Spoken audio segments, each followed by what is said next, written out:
السلام علیکم ورحمۃ اللہ وبرکاتہ۔ آپ دیکھ رہے ہیں رمشا سحر آفیشیل صدیقہ انسٹیٹیوٹ۔ آج کے ٹاپک میں ہم جانیں گے شیطان کے چالوں کے بارے میں۔ شیطان انسانوں کے درمیان کس طرح سے جھگڑے کرواتا ہے، اور اس کے ساتھ ساتھ جانیں گے کہ وہ جھگڑے کروانے میں انسان کا استعمال کیسے کرتا ہے، یعنی ہمیں کیسے استعمال کرتا ہے۔ اس کا علاج جانیں گے اور ساتھ ہی ساتھ جھگڑالو انسان کے نفسیات بھی جانیں گے کہ کیا جھگڑالو انسان قابل رحم ہوتا ہے یا قابل نفرت۔ شروع کرتے ہیں ٹاپک کو۔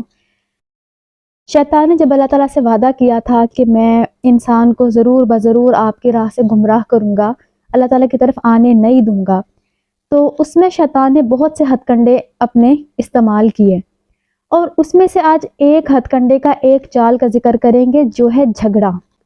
جھگڑے کے ذریعے شیطان کیسے انسان کو اللہ تعالیٰ کی راہ سے دور کرتا ہے اور وہ کس طرح سے انسانوں کے درمیان جھگڑا کرواتا ہے۔ سورۃ آل عمران آیت نمبر 100، اللہ تعالیٰ فرماتے ہیں بسم اللہ الرحمن الرحیم، یا ایہا الذین آمنوا ان تطیعوا فریقا من الذین اوتوا الکتاب یردوکم بعد ایمانکم کافرین۔ اے ایمان والو، اگر تم نے اطاعت کی ایک گروہ کی جو کہ اہل کتاب میں سے ہے، تو وہ ضرور بضرور تمہیں اللہ کی راہ سے ہٹا دے گا۔ اور کیسے ہٹائے گا؟ یردوکم بعد ایمانکم، تمہارے ایمان لانے کے بعد تمہیں اللہ تعالیٰ کی راہ سے ہٹائے گا، اور کس انجام کی طرف لے کر جائے گا؟ کافرین، کفر کی طرف لے کر جائے گا۔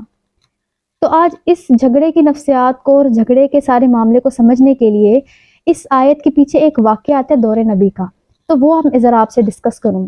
اس آیت کے پس منظر میں ہمیں ایک واقعہ ملتا ہے جو کہ جھگڑے سے ہی ریلیٹڈ ہے، اور وہ ہے اوس اور خزرج کے درمیان کا۔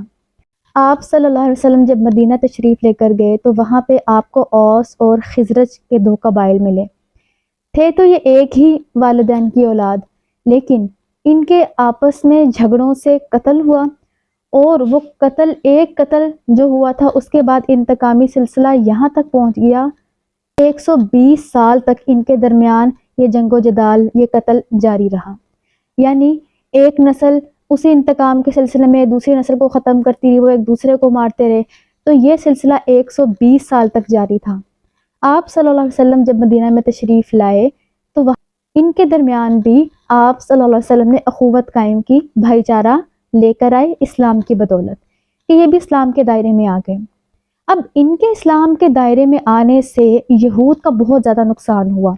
نقصان کیا ہوا کہ یہود جو تھے وہ ان کو اسلحہ فراہم کرتے تھے، آپس میں ان کے لڑائی جھگڑے سے ان کو فائدہ ہوتا تھا، وہ اسلحہ بناتے تھے، ان کو اسلحہ فراہم کرتے تھے، ان کی وہ تجارت رک گئی۔ لہٰذا ان کو اس چیز کا ایک طرف تو تھا ہی ملال کہ اللہ کے نبی کیوں آ گئے بنو اسماعیل میں سے، دوسرا جب ان کو تجارتی طور پر اتنا بڑا نقصان ہوا تو اب وہ بل کھا رہے تھے کہ آخر یہ ہو کیا گیا ہمارے ساتھ، اور ہم اس کو دوبارہ سے ویسے شروع کیسے کریں۔ انہوں نے ایک تدبیر کی کہ کیوں نہ ان کو دوبارہ سے ان کا ماضی یاد دلایا جائے، جس سے یہ دوبارہ سے جھگڑا ان کے درمیان شروع ہو جائے اور ہماری تجارت پھر سے بحال ہو جائے۔ اب ہوا کیا کہ ایک محفل میں اوس اور خزرج آپس میں بیٹھے باتیں کر رہے تھے، بڑا اچھا خوشگوار ماحول تھا۔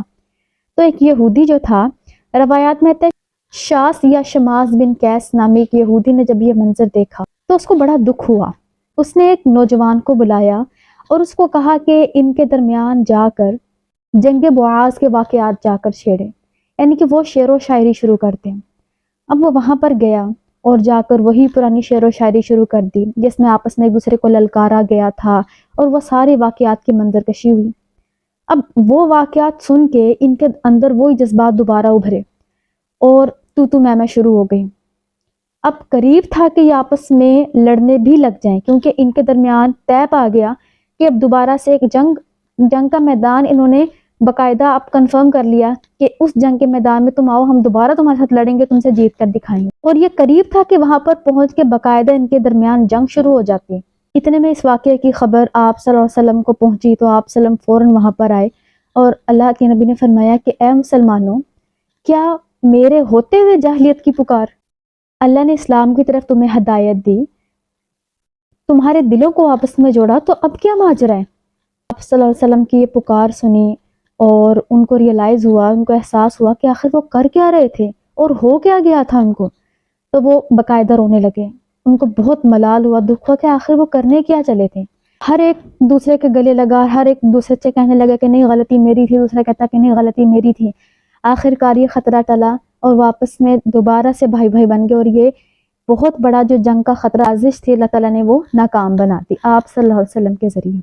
اب اس واقعے سے جانتے ہیں کہ شیطان کی چال کیا ہوتی ہے، وہ کس طرح سے ہمارے درمیان جھگڑا کرواتا ہے۔ اب اسی سارے سچویشن کو آپ اپنے گھر کی سچویشن پر رکھ کر سوچیں کہ آپ ایک خوشگوار ماحول میں بیٹھے ہوئے ہیں، یا آپ اگر کسی ایک جگہ پر کام کرتے ہیں، آپ کولیگز اچھے ہیں، آپ فرینڈز اچھے ہیں، یا گھر میں میاں بیوی کا ماحول اچھا ہے، تو آخر اچانک کیا ہوتا ہے کہ بیٹھے بٹھائے ماحول اتنا گرم ہوتا ہے اور انسان جھگڑے پہ آ جاتا ہے۔ تو شیطان کی کون سی چال ہوتی ہے؟ شیطان کی چال یہاں پر ہوتی ہے انسان کو اس کا تلخ ماضی یاد کروانا۔ آپ کی زندگی میں کوئی ایسا واقعہ دوسرے کے ساتھ گزرا ہو جس میں آپ کا دوسرے کے ساتھ اختلاف ہوا تھا، اس اختلاف کو آپ نے معاف کر دیا، دوبارہ سے بھائی چارہ قائم ہو گیا، فرینڈشپ ہو گئی، محبت قائم دوبارہ ہو گئی، لیکن پھر جب دوبارہ سے آپ کے سامنے وہ واقعہ کا ذکر ہوا تو آپ نے کیا کیا کہ آپ نے اگلے انسان کی اسی اختلاف کو دوبارہ سے آپ کے اندر وہ جنم لیا۔ آپ نے اس کو اگنور کرنے کی بجائے اس کے اوپر ریئیکشن کرنا شروع کر دیا۔ اسی ریئیکشن سے شیطان نے آپ کو پکڑ لیا، اس کی چال کامیاب ہوئی، اور یہ چال اس کی پھر آپ کے رشتے ختم کرنے تک آ جاتی ہے۔ تو اس میں کیا چیز جانی کہ جب بھی آپ کے سامنے اگر ایسے کسی واقعے کا ذکر ہو، آپ کسی سے اختلاف رہ چکا تھا، تو اس کو جب دوبارہ سے پہلی بات تو ڈسکس نہ کیا جائے، اگر ڈسکس دوبارہ کیا بھی جائے تو اس پہ اتنا دھیان نہ دیں، دوسرے کو اس واقعے کی نسبت آر نہ دلائیں، بلکہ اس واقعے کو وہیں پہ ختم کر دیا جائے، چپ کروا دیا جائے، یا بات کو بدل دیا جائے، کیونکہ اس طرح بہت قریب ہے کہ شیطان آپ کو اسی طرح سے جھگڑا کروائے جس طرح سے اوس اور خزرج کے درمیان کروایا تھا۔